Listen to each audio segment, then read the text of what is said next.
สบายดีเด้อพ่อแม่พี่น้อง FC เบิร์ดสุขุสุขคนบ่ว่าจะอยู่ฝั่งลาวฝั่งไทยหรือต่างประเทศหรืออยู่ในบ้านก็ขอกับทักทายสวัสดีสบายดีเบิร์ดสุขุสุขคนเด้อมื้อนั้นน้องเพิ่นกวดแต่ว่าจุดแล้วพี่น้องแต่มันบ่ใหม่เพราะว่าแนวสร้างอันนี้มักเหนียวนี่มันเพื่อมันสิแห้งเนาะโดยเพื่อมันสิแห้งก็ บ่ใหม่แล้วบ่มีหยัง บ่สายบ่มีหยังเด้มาด้วยใจบ่มีหยังมาผลากก็ดีใจพี่น้องเอ้ยถ้าแม่เศร้าก็สิได้ไปเฮ็ดเวียกเนาะโดยไปเฮ็ดเวียกเฮ็ดงานต่อถ้าเพิ่นเศร้าก็คือสิบ่ห่วงอีหยังเลยไปเฮ็ดเวียกก็มั่งออกโอ้หมางออกโดยโอ้ยบ่ได้ดอกอ่ะนี่มาจับกล่องเดี๋ยวเอาใส่ตอกนี่พี่น้องเลยมาหมางของงูตอมานี่พวกนี้แหละนี่ก็เป็นเห็ดพื้นเลยก็ได้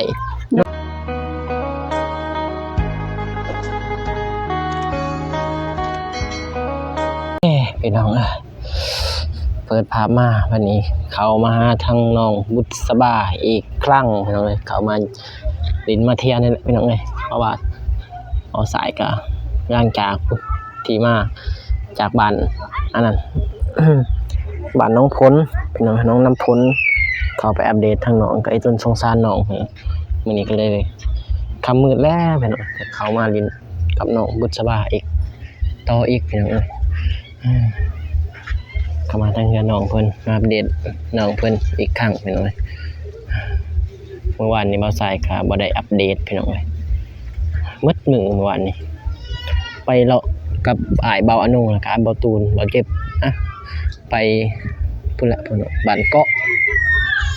บ้าน แซนพี่น้องแซนเนื้อแซนไตแล้วก็บ้านเกาะละก้างเกาะโอผู้น้องนกไปทางน้องนกอะไรพี่น้องก็เลยบ่ได้อัปเดตทางน้องเพิ่นไปเลาะเบิ่งคนทุกยากหรือว่าทุกอิริอิรอนอะไรพี่น้องเอ้ยก็ไปเบิ่งเมื่อวานนี้ครับแต่ว่าบ่มีน้าอ้ายเขาซ้ำพี่น้องเอ้ยเขาเอาไปพุ่น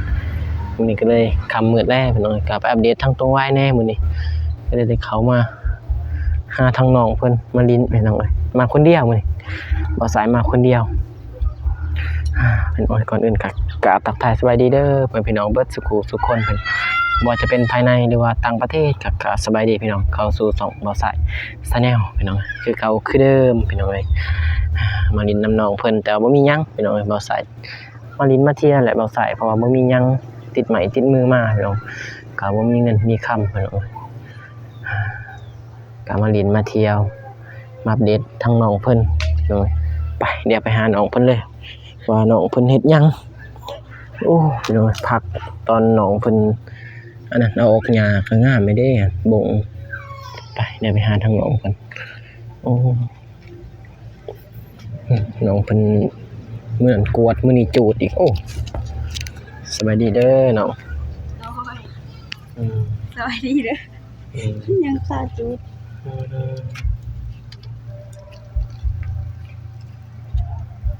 จุดมันบ่ใหม่เหรอโดดคิดว่าใหม่ไม่จุดมื้อเช้านี่ก็บ่ใหม่เด้บ่ใหม่ก็เลยได้มาจุดตอนแรงเอาใช่ไหมนั่นบ่ใหม่พี่น้องเอ้ยจุดก็เลยมาจุดตอนแรงอีกครั้งพี่น้องน้องบุษบาบ่มีหยังได้มาหามาลิ้นมาเที่ยวบ่เป็นหยังสบายดีพ่อแม่พี่น้อง FC เบิดสุขคน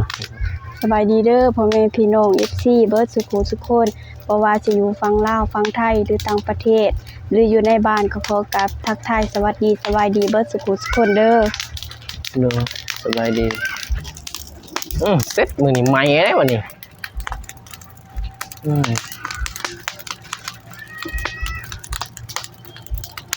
มื้อนั้นน้องเพิ่นกวดแต่ว่าจุดแล้วพี่น้องแต่มันบ่ใหม่เพราะว่าแนวสร้างอันนี้มักเหนียวนี่มันเพื่อมันสิแห้งเนาะโดย ก็มันสิแห้งก็ บ่ไหม้แล้วถ้ามันแห้งแบบนี้ไหมบ่อยู่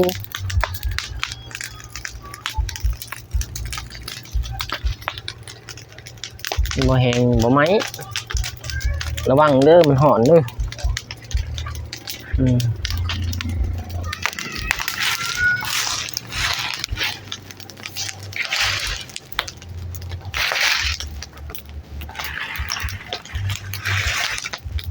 เข้ามาอัปเดตทางน้องเพิ่นคนเดียวบ่ใส่เข้ามาบ่มีอยู่เฮือนเพราะว่าย่านค่ำเดี๋ยวอันนี้เพิ่นยังโหลดคลิปอยู่เฮือนโหลดคลิปและตัดคลิปแหละพี่น้องเอ้ยไปกับทางอ้ายเบาหนูอ้ายเบาหนูเพิ่นเมื่อบ้านเพิ่นจูด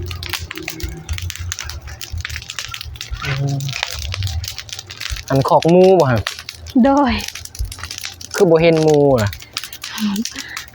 ปล่อยออกแล้วบ่มีเงินซื้อห้ำมาเลี้ยง บ่มีเงินซื้อห้ามมาเลี้ยง โดย ก็เลยปล่อยออก โดย โอ้แน่นแล้วน้องเอ้ยเพราะว่าน้องกับเขายังก็บ่มีเนาะ โดย ซีก็จักสิซื้อห้ำอิหยังอีกโอ้เสียดีก ซื้อ ว่าบ่เลี้ยง ห้ำก็สอบ150,000 เส้นหา โดย ต้องขายเป็นโล 5,000พี่น้องเอ้ย30โลก็แสนหาเนี่ย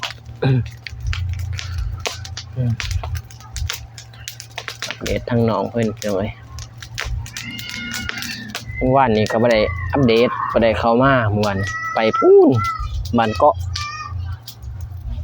บ้านแสนเกาะอัวผู้เกาะละก้างแสนไต่แสนเนื้อเมื่อวานนี้ไปกับอ้ายเบาหนุ่มเบาตูนเบาเจ็บวันนี้ก็เลยได้เข้ามาดินมาเที่ยวบ่มีหยัง บ่สายบ่มีหยังเลยมาด้วยใจบ่มีหยังมาพลากก็สิเข้ามาหาน้องเรื่อยๆนี่แหละอย่างว่าแต่เดี๋ยวนี้ก็คือสิบ่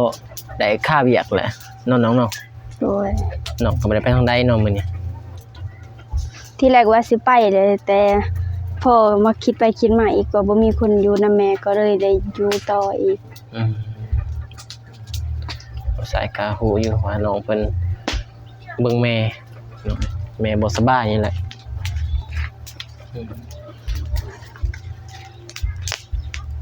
น้องเพิ่นก็เบิ่งแม่พี่น้องบ่สบาย เวลาเพิ่นไปอาบเพิ่นสิบ่เป็นอาบคนเดียวแล้วเพิ่นก็สิซักเครื่องซักของก็บ่ได้ก็เลยได้อยู่เพื่อไปอาบน้ำกับแม่แล้วก็ซักเครื่องซักของให้เพิ่น อันนี้อาการของน้องแม่เป็นจังไดล่ะ เพิ่นบอกน้องเพียงว่าเพิ่นหายใจนะพอมันสะดวกแน่แต่ว่าอาการที่ว่าเมื่อยล้าหันยังคือเก่าเพิ่นบอกได้เพียงแต่ว่าหายใจนะพอมันสะดวก จักเข้มล่ะรอหมดจน รวมเบิดก็4เข็มแล้ว4เข็มตอนเช้านี้น้องพาเพิ่นไปซัก 4เข็ม โดย ก็ยังบ่หลายเลยเนาะ โดย ยังบ่หลายมื้อแล้วนั่นก็หมดเนาะ โดย ก็ดีใจพี่น้องเอ้ยถ้าแม่เศร้าก็สิได้ไปเฮ็ดเวียกเนาะ โดย ไปเฮ็ดเวียกเฮ็ดงานต่อ ถ้าเพิ่นเศร้าก็คือสิบ่ห่วงอีหยังเลยไปเฮ็ดเวียกก็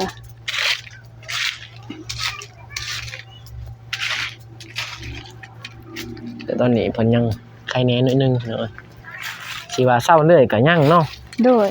เพราะว่าเพิ่นเป็นโดนแล้วแพทย์เพิ่นบอกเพิ่น ไป ว่า ต้นน้องเพิ่น ใช้เวลา กับเอาสายสิเข้ามาเรื่อยๆแหละมาเบิ่งมีหยังกะน้องบอก หรือว่า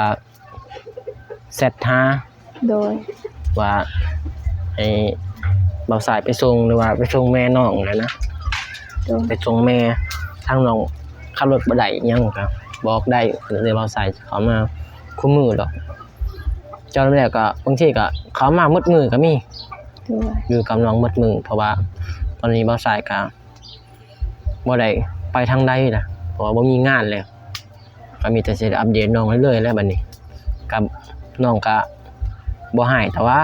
บ่ให้ ก็เลยว่าสิเข้ามาอัปเดตน้องคู่มือนี่ก็ บ่เป็นหยังเนาะ โดยบ่เป็นหยัง อืมก็มีแต่ว่าสิเข้ามาอัปเดตน้องเพิ่นคู่มือนี่แหละพี่น้องเอ้ย อ้าววันนี้น้องก็สิหยังต่อบัดนี้หลังที่จุดที่งานแล้ว น้องว่าสิมั่งขอกหมู อังของหมู โดย อ๋อ น้องไปเอาคันตี ไปเอาบ่มีบ่อยู่นี่ บ่อยู่นี่บ่มี ไปเอา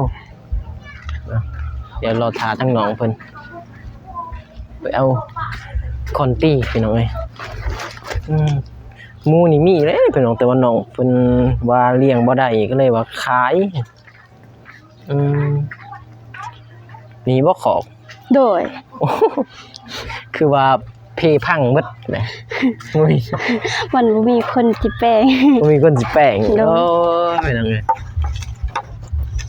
เลยแปลงเองหมด นี่สิหม่างบ่ โดยสิมั่งออก อ๋อหม่างออก โดย พี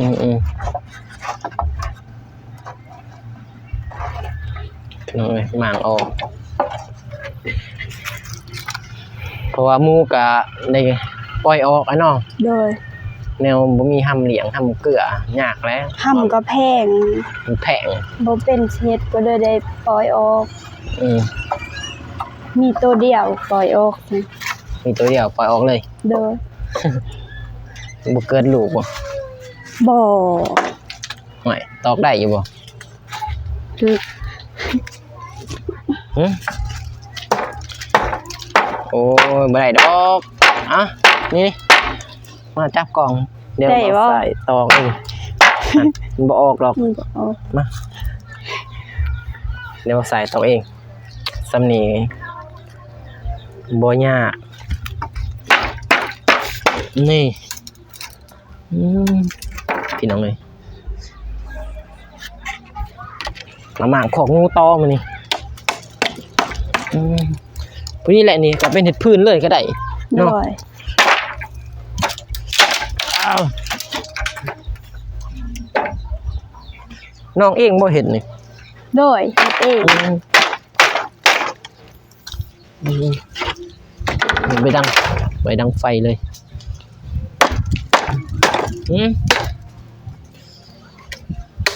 งดไหวยันมันถูกเหยียบไปหน่อยนี่เป็นยากนี่เรื่องหม่างถนัดอยู่แล้วแต่ว่า เรื่องเห็ดกับถนัดคือกันตัวนี้เอาไหวเด้อน้องเด้อสบายถ้ามีหมูอีก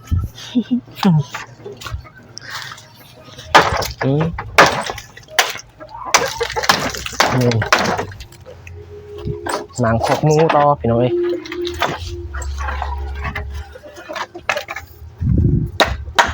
ด้นแล้วบ่น้องเห็ดขอกหมูนะ โดนแล้ว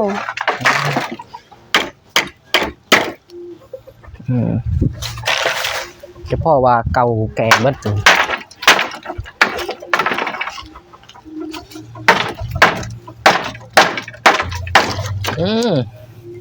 คิดอยากได้มาเลี้ยงเพราะว่าอยากให้มัน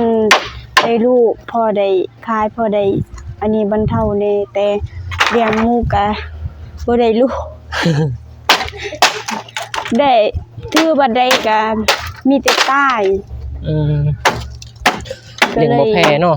โดยก็เลยได้ปล่อยออก เลี้ยงบ่แพ้ก็บ่เลี้ยงถูกไหม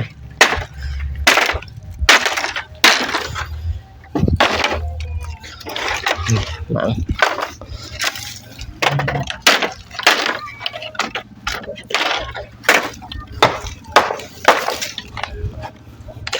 มังนี่บ่ยากได้หมังแต่ว่าเฮ็ดนี่ด้นพี่น้องแต่หมังข้าวเดียว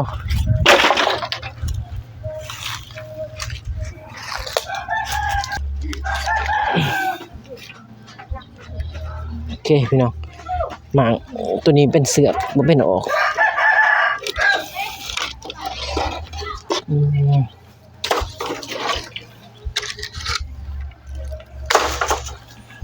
บ้แน่นขนาดของมูนี่มีเสือกอยู่นอกน้องมัดอยู่นอกนี่สิ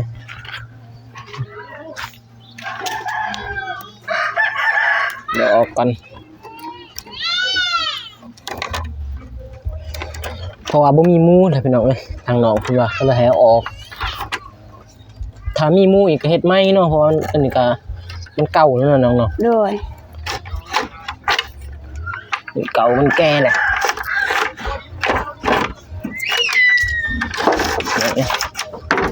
ถ้ามีงูน้องจริงสิหาไม้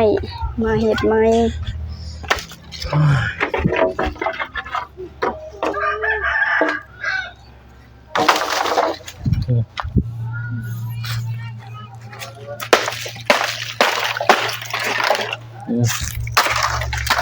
หนังนี่บ่ยากนะพี่น้อง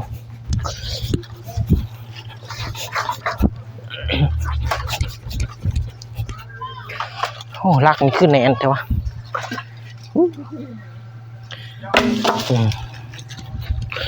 ลักไม่แกนพี่น้องเลยตำเบิ่งเนี่ย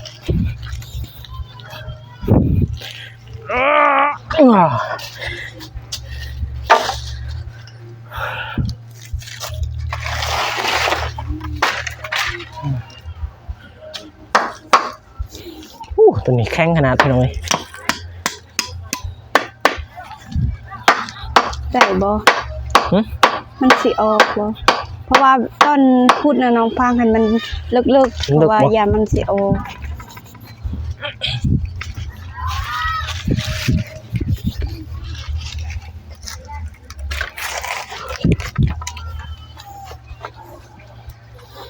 ดินมันทมเลยเนาะโดยจะหาวิธีก่อน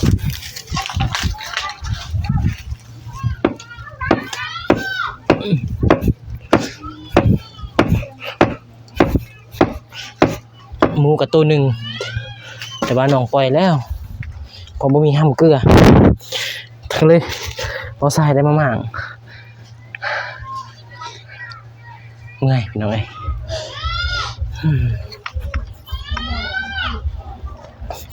แหน่นดีดินนี่พี่น้องแข็งดิ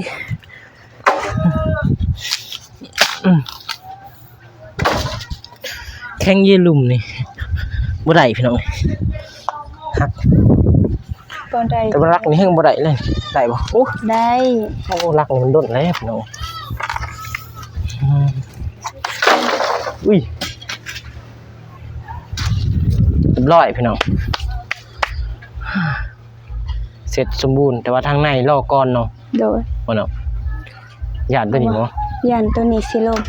ว่าถ้าฮอดมือเลยสิมางนี่ออกเพราะว่ามันเก่าเบิดเลยลองมาเบิ่งทางนี้ลึกดอกเนาะโอ้เหลา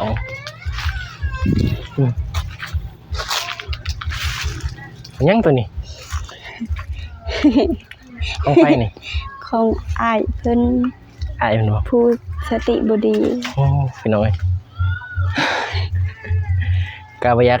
เว้าเนาะโดยถ้าเฮาไปเฮ็ดของเพิ่นก็สิหายเพิ่นหายเนาะโดยเรื่องปะนี่เรื่อยแล้วโดยแต่ว่าอยู่ทางล่างเฮือนพี่น้อยโดยโอ้เพิ่นจุดธูปจุดหยังใส่จุดธูปอีกโอ้นี่บางทีศักดิ์สิทธิ์ก็มีเด้บ่ดอกเพิ่นเฮ็ดตามบาของเพิ่นเนาะเบิ่งเหล้าค่ะเหล้าบ่มีเขาเหล้าก็บ่มีเขาพี่น้องมีอยู่แต่ว่าแต่บ่หลายเนาะตอนนั้นมีอยู่10ปลายศอกแต่นี่ปลายศอกโดยโอ้ถ้าฮอดมื้อได้สิมางออกมากล่อง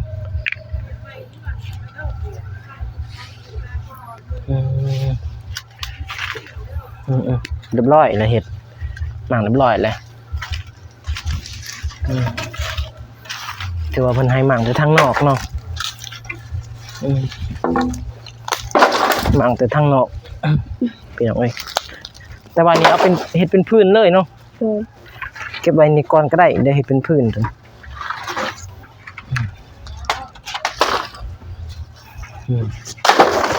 พอแล้วปะยันแล้วเนาะ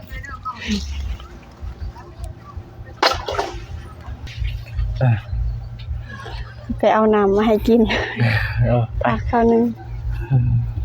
พี่น้องหมางนี้เรียบร้อยแล้วแล้วน้องเพิ่นไปเอาน้ำให้กินก่อนโอ้ยถือว่าขอกหมูนี่ดดน้ำเติมแล้วพี่น้องแต่ว่าเรานี่ก็ดดปวกกินหมดโอ้ปวกกินแล้วหมูน้องปล่อยออกแล้วหัวหมูมันเอียงเกินตัวเดียวบ่เกิดลูกน้ำหมูแต่ว่าเรานี่บ่มีเศร้าเลยนี่เดี๋ยวนี้เศร้าบ่มีอีกนะทางหน้า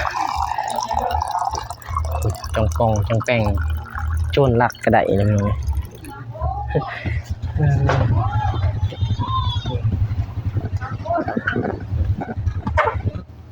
เราก็โดนนานแล้วทางน้องเพิ่นว่านี่เดี๋ยวถามน้องเพิ่นว่าดนแล้วบ่เห็นเรานี่คือว่าบ่มีเศร้ามีหยัง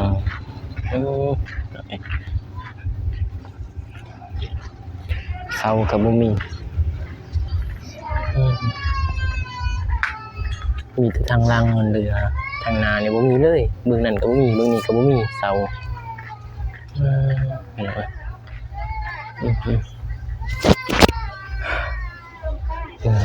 น้องเพิ่นเอามาน้ำให้กินขอบใจเด้อ โดย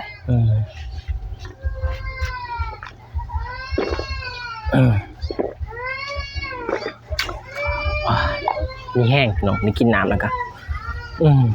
ด้นแล้วบ่เห็นเหล่านี่ โดนแล้วแต่พ่อได้เพิ่นเฮ็ดเนี่ย โอ้แต่พ่อพุ่น โดย โอ้ พ่อเพิ่นเฮ็ด ด้นเติบแล้วเนาะ สิมือของพ่อเบิดอยู่นี่ โอ้สังกะสีจนไปเบิดแล้วเนาะ โดย พี่น้องโอเคมีแต่จังซั่นแหละบ่สายก็เขามาลิ้นมาเที่ยวพี่น้องอัปเดตแล้วก็มาถามข่าวๆของแม่ของน้อง โดย สิได้ออกเดินทางเมื่อเดี๋ยวมื้อนี้บ่ค่ำปานใดบ่ได้กินข้าวน้ำหนองเดี๋ยวมื้อหน้าเด้อ โดย มากินข้าวโอเค ก่อนอื่นหมดน้องก็ขอขอบคุณขอบใจอ้ายบ่าวไซเดอร์ที่เขามาหาน้อง โดย ขอให้บ่าวไซเดินทางกลับบ้านอย่างปลอดภัยเด้อและน้องก็ขอให้ยอดวิวของอ้ายบ่าวไซเฮงๆปังๆเด้อ โดยขอบใจเด้อน้อง โดย โอเคพี่น้องกะมื้อหน้าเด้อบ่สายซับอัปเดตมาอัปเดตอีกก็บ่มีหยังมาให้ดอกมาเดี๋ยวขอใหม่โอเคพี่น้องทางบ่สายก็สิได้ออกเดินทางพี่น้องกลับบ้านพุ่นแหละก็มาหาน้องเพิ่นเรื่อยๆเดี๋ยวมื้ออื่นมื้อแรงแล้วมื้ออื่นแหละเข้ามาหาน้องเพิ่นอีกก่อนอื่นก็ขอบใจเด้อพ่อแม่ FC เบิดทุกคนที่เป็นกำลังจิตใจให้บ่าวซ้ายมาตลอดขอให้พ่อแม่ FC หมดทุกท่านจงมีแต่ความสุขความเจริญพี่น้องปรารถนาสิ่งใดก็ขอให้ได้สิ่งนั้นให้ได้ดมปรารถนาความเจ็บอย่าสิได้ความไข้อย่าซึมีพี่น้องให้ร่ำให้รวยเฮงๆปังๆยิ่งขึ้นไปเด้อคลิปนี้บ่าวซ้ายขอตัวลาไปก่อนพบกันใหม่คลิปหน้าเด้อพี่น้องคลิปนี้ขอกล่าวคำว่าสบายดีพี่น้องบ๊ายบาย